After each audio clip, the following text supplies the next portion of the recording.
gue udah berapa ya, 12 tahun kali udah di market, jadinya ya udah ngerasain naik turunnya market lah gitu. Makanya kalau udah ngomongin sama orang-orang yang udah lama ya, kayaknya cut loss itu penting.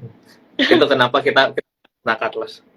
Bener kok. Apalagi market market sekarang ya, lagi kayaknya banyak teman-teman yang butuh apa ya, wejangan kali ya tentang Banyak cut loss. orang tuh masuk di saham gara-gara COVID. Waktu COVID kemarin 2020 2021, lu beli saham apapun, waktu dia turun ya udah deh nggak apa-apa, sahamnya bagus, gua tahan aja, naik beneran gitu. Nah sekarang 2022 2023, kemarin COVID waktu turun gua tahan, bisa balik lagi kok gitu. Sekarang dia turun, ditahan, makin lama makin turun. Ini ada yang komen nih, butuh penguatan diri untuk cut loss kok. Nah makanya di kelas ini gue akan ngasih tahu sebenarnya mindset cut loss yang benar tuh kayak gimana. Jadinya ya cut loss itu sebenarnya hal yang wajar-wajar aja gitu. Nah kalau dari sendiri nih, cut loss itu sama dengan rugi, bener apa enggak? Enggak. Kenapa enggak? Gini, kita ngomongin masalah konsep ya. Misalnya kalian punya uang 10.000, 10.000 itu bisa beli, anggaplah 10 botol aqua misalnya, 10 aqua gelas misalnya gitu ya. Nah ternyata di sepanjang jalan kalian itu mau nggak mau harus ngebuang aquanya. Kenapa? Karena kalian tahu, oh aqua jadi banyak banget nih. Misalnya gue nggak enak sebut merek. Misalnya kita ganti jangan aqua. Gue ada beli satu barang, orang bilang, Chris ini barang bagus, mungkin suatu saat nanti naik. Misalnya gue suka mobil, misalnya anggaplah mobil, Chris ini mobil bagus gitu, suatu saat bisa naik nih. Oke, gue beli satu mobil ya. Nah ternyata sepanjang jalan banyak berita jelek tentang mobil ini. Contoh, oh mobil ini rewel nih, gampang rusak dan lain-lain gitu. Akhirnya apa? Harga mobil ini bakal turun dong, karena yang kemarin digadang-gadang bakal naik, ternyata banyak rewelnya, turun. Nah, kalau gue megang mobil ini, mungkin bisa jadi gue akan susah jual. Atau kalau gue beli misalnya harga 1 miliar, mungkin bisa turun jadi sisa 700 atau 600 gitu. Nah, gue mikir, kalau gue, oke lah, mumpung masih baru, isunya nggak terlalu banyak orang tahu, ya udah deh gue jual mobil gue dulu aja 900 juta misalnya gitu. Rugi lah 100 juta gitu ya. Tapi gue bisa, kalau gue bilang sebenarnya masalahnya itu cuma bentar doang, minor doang gitu. Nanti kedepannya bakal ada upgrade, nah itu bakal hilang tuh masalah-masalahnya misalnya. Ya nanti kan bakal naik lagi. Nah yaudah, ketika gue udah jual terus gue lihat, oh nih isunya lagi jelek, gue ntar ketika harganya di 600 juta, ya udah gue beli deh lagi, ambil lagi mobilnya. Kenapa? Karena kita lihat nih barangnya bagus gitu. Nah gue tetap dapat satu mobil dengan gue hemat mungkin 300 atau 200 juta gitu. Jadi ya kalau dibilang rugi, gue untung malah gitu. Kenapa? Karena barangnya gue tetap ada. Sama sebenarnya di saham. Di saham itu kan kalian tuh beli, banyak orang mikir masalah uang. Uang itu di bursa itu ilusi. Kenapa ilusi? Karena ibarat kalian udah beli barangnya udah jadi lot. Yang kita lihat tuh lot. Lu sekarang dengan harga 1 juta mungkin dapat 10 lot di harga tertentu gitu ya. Ketika harga sahamnya turun, lu kalau nggak jual, ya lu cuma megang 10 lot. Harganya 100 tinggal dikali, harganya 1000 tinggal dikali. Uang itu akan berubah, tapi lot nggak berubah. Ya. Jadi ketika harga misalnya 10 lot, oke, kita tahu dia mau turun, gue jual dulu deh. Nanti di bawah, gue mungkin bisa dapat 12 lot atau 15 lot. Untung nggak? Untung. Kenapa? Karena lotnya tambah gede. Tinggal masalah waktu. Kalau memang perusahaannya bagus, nanti naik lagi, ya pasti jadi lebih banyak kan untungnya. Oke. Jadi kita lebih ke ngumpulin lotnya ya kok? Betul. Karena ya balik lagi, lu dapat dividen dari mana? Dari per lembar kan. Lembar itu kan satuannya lot nanti gitu. Semakin banyak lot yang kalian dapetin, berarti dapat dividennya makin gede. Sebenarnya ketika kita ngomongin saham itu adalah perlombaan kita untuk ngumpulin lot sebanyak-banyaknya. Uang itu akan berubah-ubah. Lagi bagus naik, lagi turun gitu. Cuma masalahnya pembagian dividen kinerja itu nggak pernah bohong. Kalau kinerjanya bagus, ya lu punya lotnya banyak, ya lu dapatnya banyak. Contoh deh kayak saham-saham batu bara. Waktu dulu, waktu kinerja batu baranya jelek, lu megang lotnya, ya dapat dividennya segitu doang gitu. Sekarang harga batu bara, penjualan mereka gila-gilaan, lu kalau megang lotnya banyak, ya pasti dapat dividennya banyak gitu. Even lotnya sama aja deh, itu peningkatan dapat dividennya kan jauh gitu. Makanya sebenarnya lot itu yang paling penting gitu. Justru kalau kesempatan kita lihat, oh lagi turun nih, kok bisa beli lot lebih banyak kan? Gitu. Oke. Nah, kalau Koko sendiri nih, kan kita lagi bahas cut loss ya. Koko pernah cut loss berapa persen sih paling gede? Kalau ditanya paling gede ya, gue zaman-zaman bodoh dulu gitu ya. Kalau ditanya persen, gue pernah megang ENRG waktu tahun 2015 sampai hari ini gue masih pegang. Sampai sekarang gue. Iya, gue tahu lu baru join bursa itu 2021, 2020. Mungkin lu nggak yang 2015 ENRG harganya gimana gitu ya. Gue kasih cerita. ENRG tahun 2015 harga sahamnya 450. Oke. Terus di stock split turun ke 50. Turun ke 50. Di 50 tuh di reverse stock. 1/8. Harga 50 itu jadi 400. Gue punya 8 lot misalnya, jadi 1 lot. Gitu. Jadi kalau kalian lihat sekarang harganya 400, itu sama dengan harga 50 tahun 2015. Gitu. Jadi baru balik modal toh. Nah, gue beli waktu itu harga 500, turun ke 50. Bukan 500. Gue beli harganya di sekitar 60-an, ya. Terus kan di reverse tuh naik ke 400, turun lagi ke 50 waktu itu. Jadi persentase loss-nya itu sekitar 90-an persen. Gitu. Jadi ya itu ibarat kayak udah nggak ada harganya lagi lah. Jadi sisa 10% tok kan, lu beli misalnya 100 juta, sisa 10 juta tok gitu. Jadi ya udah biarin aja, udah nggak ada minat gitu. Itu masih ada tuh di Sekuritas sama gue tuh. Pertama kali gue belajar saham gitu. Jadinya ya itu sebagai pengingat kalau cut loss itu penting. Ya sekarang ya tahun 2023 itu energi itu cuma kemarin sentuh 400 itu bentar doang. Habis itu sekarang turun lagi ke 200 lagi gitu. Jadi ya percuma gitu, nggak ada apa-apanya. Jadi ibarat sekarang tuh harganya masih di sekitar berapa ya, 50-an lah, masih 51, 52 gitu. Jadinya ya makanya cut loss itu penting.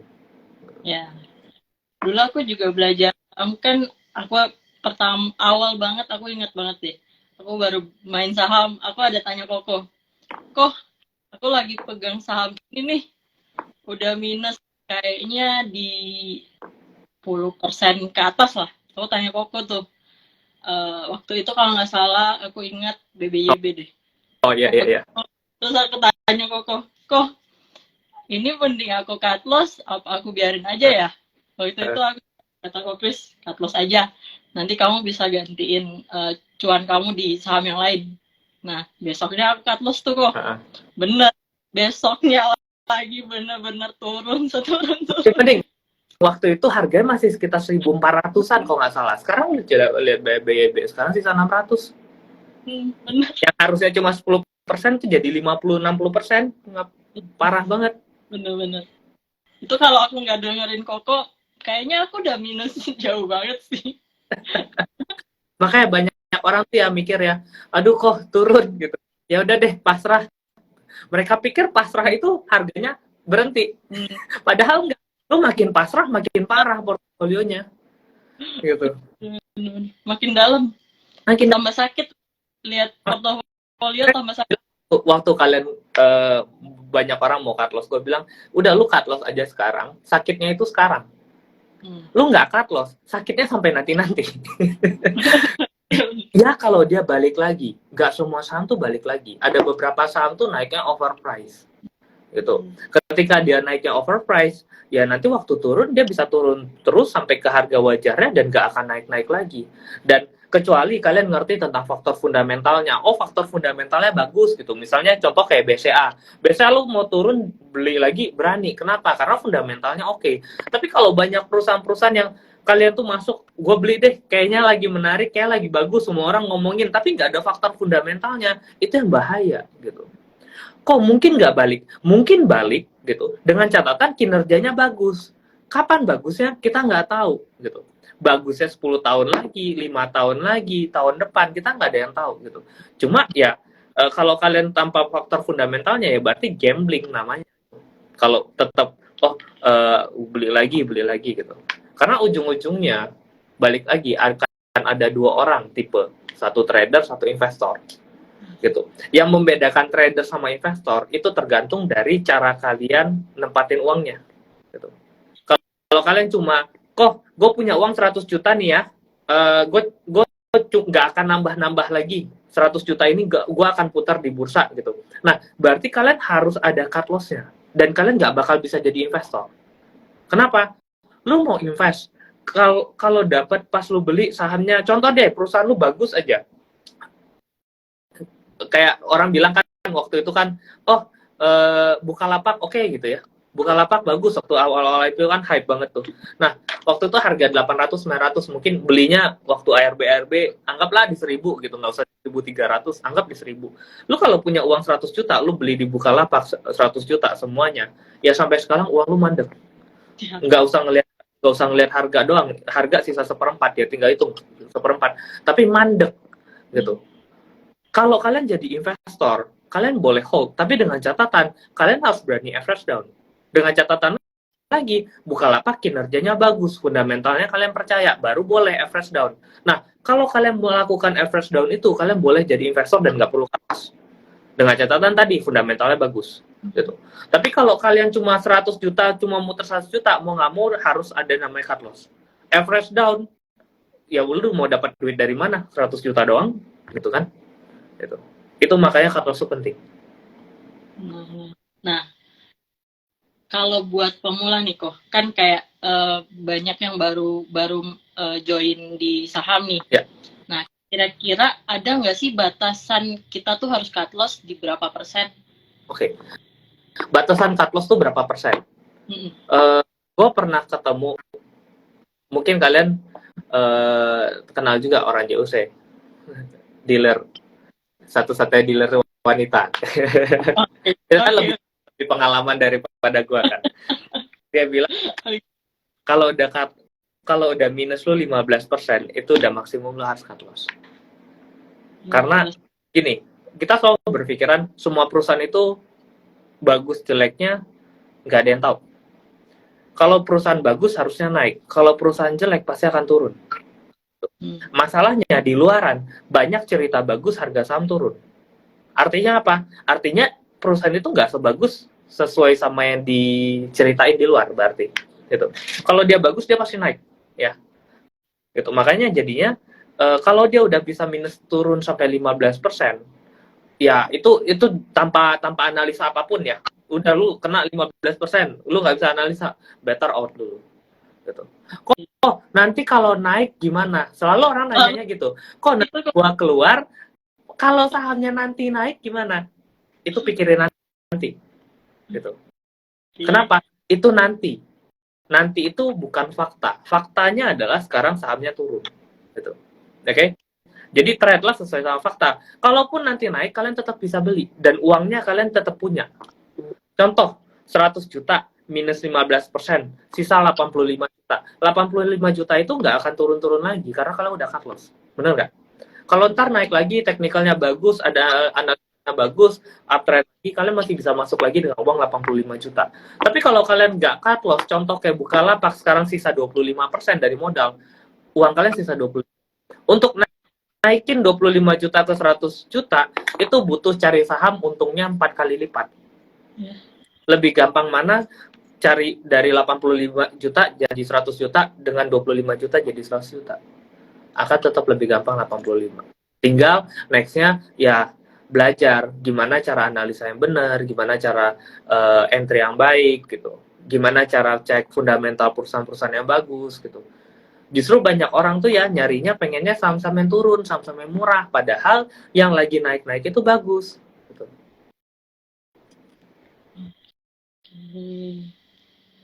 Nah, paling sering sih kok yang misalnya nih kita cut loss hari ini, besok sahamnya terbang. Ya. Itu sering banget sih kok. Kira-kira gimana? Kira-kira gimana? Makanya gini loh, ada namanya tren, ya. Tren itu terbagi jadi 3. Ada tren jangka pendek, jangka menengah, jangka panjang. Oke? Terus ada namanya fundamental, ya. Nah, perusahaan-perusahaan yang masih dalam tren naik, dalam siklus jangka panjangnya, itu sebenarnya masih bisa ditahan. Kenapa? Karena secara jangka panjang dia masih ada kenaikan. Penurunan-penurunan yang terjadi biasanya itu di short term sama medium term. Gitu. Ya, terus kedua faktor fundamentalnya. Kalau faktor fundamentalnya bagus, contoh, ini perusahaan kinerja oke, labanya masih gede banget, terus kinerjanya bagus, lu jualan masih gampang banget, lakunya masih besar. Contoh, lu modalnya anggapan 1 juta, lu bisa jualan sampai 1.500.000, jadi lu untungnya itu 50% gitu ya. Nah, perusahaan-perusahaan yang begitu berarti kita ngelihat, oke, lu bisa jualan dengan cuan segede itu, berarti perusahaan lu sehat, barang lu yang lu jual tuh masih banyak orang yang suka, masih laku gitu ya. Nah, itu faktor fundamental yang kita biasa lihat, oke, berarti perusahaan ini sebenarnya sehat. Tinggal lihat uptrend. Uptrendnya jangka panjangnya masih uptrend nggak? Sebenarnya kalau yang begitu jangka panjangnya masih uptrend, sebenarnya masih bisa ditahan. Cuma kan balik lagi, ada orang pengennya, kok gue mau pengennya short term trade gitu. Short term trade-nya gue pengennya cepetan naik. Ya wajar, short term itu semakin kecil time frame, maka biasnya akan semakin besar.